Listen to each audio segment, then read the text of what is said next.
Assalamualaikum warahmatullahi wabarakatuh. Halo, jumpa lagi dengan Bu Nova. Sebagai materi awal dari tanah dan keberlangsungan kehidupan, Ibu akan membahas tentang peran tanah dan organisme tanah bagi keberlangsungan kehidupan. Tanah merupakan lapisan paling atas di permukaan bumi yang mengandung beberapa partikel seperti batuan, mineral, dan partikel kimia lainnya. Tanah juga mendukung pertumbuhan tanaman dengan mengikat akar dengan kuat dan menyimpan air dan nutrisi. Di samping itu, tanah juga merupakan rumah bagi berbagai macam organisme, baik yang terlihat secara kasat mata maupun yang tak terlihat. Ada beberapa peranan tanah bagi keberlangsungan kehidupan, antara lain: pertama, tempat hidup berbagai jenis hewan dan bakteri. Tanah mempunyai fungsi sebagai tempat hidup makhluk hidup, baik hewan, tumbuhan, maupun bakteri. Walaupun tidak dapat dilihat oleh mata, keberadaan bakteri sangat banyak, bahkan hingga miliaran yang ada di dalam tanah. Kedua, meningkatkan kesehatan dan menyediakan keperluan untuk manusia. Kegiatan manusia seperti bermain sepak bola, jogging, bersepeda di jalan tentu saja dilakukan di atas permukaan tanah. Selain itu, ketika membangun rumah, manusia juga menggunakan berbagai jenis tanah sebagai bahan bangunan dan olahan material dengan semen. Tanah juga bisa dimanfaatkan oleh manusia untuk membuat perkakas rumah dan berbagai macam hiasan dari tanah liat, sehingga menjadi barang yang berharga. Selain itu, makanan yang dibutuhkan manusia juga disediakan oleh tanah, di mana tumbuhan tumbuh di atasnya. Di samping itu, logam seperti emas juga terdapat di dalam tanah yang bisa digunakan manusia baik untuk membuat perhiasan maupun lainnya. Ketiga, menyaring dan menyediakan air bagi makhluk hidup. Aktivitas manusia seperti kegiatan rumah tangga dan aktivitas industri tentu saja sangat banyak menghasilkan gas buang dan tentunya limbah cair. Limbah cair atau sering disebut dengan air limbah sisa buangan rumah tangga atau sisa aktivitas industri akan dibuang ke sungai. Ketika limbah cair yang kaya racun tersebut mengendap di permukaan tanah, maka secara langsung tanah akan menetralkan racun tersebut dan berbagai macam zat yang berbahaya bagi makhluk hidup. Hal tersebut dikarenakan adanya bakteri di dalam tanah yang mampu menguraikan senyawa kompleks berbahaya menjadi lebih sederhana dan bisa lagi diserap oleh tumbuhan. Selain itu juga berfungsi agar tidak merusak lingkungan. Tahukah kamu di manakah sumber air berada? Sumber air utama berada di dalam tanah. Selain itu, sumber air juga terdapat di atas permukaan tanah, misalnya danau, sungai, dan laut. Agar dapat memperoleh air tanah, kita biasanya membuat sumur dengan menggali tanah sampai beberapa meter untuk memperoleh air tanah. Air tanah banyak dimanfaatkan oleh hewan, tumbuhan, dan manusia. Air bersih yang berasal dari tanah biasanya dimanfaatkan untuk minum, mandi, mencuci, memasak oleh masyarakat. Hal berikutnya adalah tentang peranan organisme tanah. Seperti yang diketahui, tanah mempunyai berbagai macam jenis bakteri dan organisme hidup di dalamnya, di mana mereka pada umumnya hidup 10 cm dari permukaan tanah. Keberadaan organisme tersebut akan mempengaruhi kesuburan, tekstur tanah, serta kegembur tanah. Ada beberapa peran organisme di bawah tanah, yaitu: pertama, sebagai decomposer. Organisme di dalam tanah dapat melakukan dekomposisi atau penguraian terhadap bahan-bahan organik yang berasal dari sisa makhluk hidup, misalnya daun-daun yang jatuh ke tanah, ranting-ranting, dan jasad hewan yang telah mati.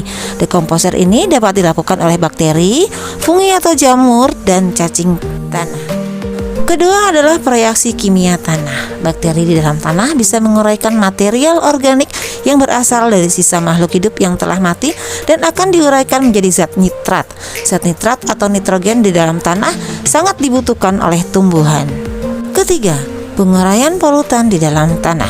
Bakteri yang ada di dalam tanah akan berfungsi sebagai filter dan menguraikan zat kimia yang masuk ke dalam tanah akibat penggunaan pupuk anorganik secara berlebihan. Semakin banyak organisme di dalam tanah, maka akan semakin cepat aktivitas penguraian bahan kimia di dalam tanah. 4. Mencegah penyakit di dalam tanah. Tanah dapat dikatakan memiliki kondisi normal apabila tanah memiliki senyawa organik dan aktivitas organisme yang tinggi. Pada saat itu, organisme tanah dapat melawan organisme penyakit yang masuk ke dalam tanah. Secara alami, organisme tanah memanfaatkan prinsip pengendalian biologis sehingga organisme yang mengganggu tanah dapat terkendali. 5. Memberikan efek tekstur pada tanah. Tanah dapat digolongkan menjadi beberapa jenis berdasarkan teksturnya, yaitu keadaan tingkat kehalusan tanah yang dipengaruhi oleh perbedaan komposisi kandungan pasir, debu, dan liat dalam tanah. Tekstur tanah merupakan besar kecilnya ukuran butiran yang menyusun tanah. Tekstur tanah juga diartikan sebagai perbandingan antara banyaknya tanah liat, tanah lempung, dan pasir yang terkandung di dalamnya. Macam-macam tekstur tanah, misalnya tanah bertekstur halus atau tanah liat, tanah bertekstur rendah sedang atau tanah lempung, dan tanah bertekstur kasar atau tanah pasir. Jenis tanah dapat diberi nama berdasarkan ukuran butiran utama atau kombinasi dari ukuran butiran yang paling melimpah. Pembentukan tekstur tanah ini tentunya tidak lepas dari bantuan beberapa makhluk hidup seperti cacing atau akar tumbuhan yang mampu mempercepat pemecahan butiran-butiran tersebut dari batuan. Akar tumbuhan mampu menembus batuan karena akar mampu mengeluarkan zat asal sehingga secara kimiawi dapat membantu pelapukan batuan. Sifat tanah akan mempengaruhi kemampuan dalam menyediakan nutrisi dan air yang sangat dibutuhkan oleh tumbuh-tumbuhan. Tanah yang subur memiliki perpaduan tanah lempung, tanah liat, dan pasir yang hampir sama. Sifat dari perpaduan ketiga jenis tanah tersebut akan sangat menguntungkan tumbuhan. Oleh karena adanya tanah liat yang sulit ditembus air, maka kandungan air dalam tanah dapat terjaga. Adanya pasir juga menguntungkan karena akan membentuk pori-pori yang cukup besar sehingga memudahkan sel-sel akar untuk mendapatkan oksigen. 6. Sebagai pengatur struktur tanah dan kegemburan tanah. Organisme tanah membantu terbentuknya struktur tanah. Struktur tanah merupakan susunan butir-butiran tanah yang terikat satu sama lain menjadi suatu gumpalan. Butiran-butiran tanah direkatkan oleh suatu perekat seperti bahan organik yang dihasilkan oleh organisme tanah.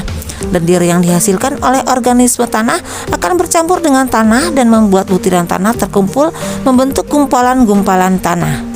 Gumpalan tanah yang baik akan menunjang kehidupan organisme tanah dan juga menunjang pertumbuhan populasi organisme tanah. Keberadaan jamur di tanah juga mampu membantu pembentukan gumpalan tanah. Struktur tanah dan kegemburan tanah memiliki keterkaitan. Organisme tanah juga mampu membuat pori-pori tanah sehingga dapat menggemburkan tanah dan memungkinkan udara masuk ke dalam tanah atau aerasi tanah.